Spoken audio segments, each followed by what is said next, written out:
বাংলাদেশ ফুটবলে আলো ফুটতে না ফুটতেই অন্ধকারে রূপ নিল ফাহমিদুল ইসলামকে দল থেকে বাদ দেওয়ায় উত্তাল পুরো দেশ। দেশের প্রতিটি অলিতে গলিতে বাংলাদেশের ফুটবল যেন নতুন করে প্রাণ ফিরে পেয়েছিল। যেই আশার আলোতে স্বপ্নে বিভোর হয়েছিলেন বাংলাদেশের ফুটবল ভক্তরা, সেই আলোই যেন এবার দেশের সিন্ডিকেট হয়ে হাজির হলো। ইতালির বাংলাদেশি বংশোদ্ভূত তরুণ ও দারুণ প্রতিভাবান খেলোয়াড় জায়গা পেয়েছিল বাংলাদেশ দলে, তবে কোচের সাথে মনোমালিন্য মেলাতে না পেরে দলের জায়গা হারাতে হলো ফাহমিদুলের।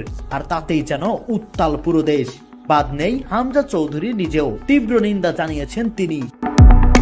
ফাহমিদুল ইস্যুতে নতুন মোড় নিয়েছে বাংলাদেশ ফুটবলে। সৌদি থেকে পুরো দল ঢাকাতে ফিরলেও ফিরেননি ফাহমিদুল ইসলাম। বাংলাদেশে না আসে চলে গিয়েছেন ইতালিতে। কিন্তু কেন? ম্যানেজমেন্ট বলছে ডিসিপ্লিনারি ইস্যুতে বাদ পড়েছেন তিনি। সকালবেলায় তাদের তরফ থেকে বলা হয়েছিল ফাহমিদুলের পারফরমেন্সে সন্তুষ্ট না ক্যাবরিয়ার অল ক্লাস কোচিং প্যানেল। স্পষ্টই বোঝা যাচ্ছে এটি একটি সিন্ডিকেট। আর এই সম্পর্কেই হামজা চৌধুরী এক বিবৃতিতে জানিয়েছেন, ও ছোট্ট একজন খেলোয়াড় হলেও বেশ প্রতিভাবান।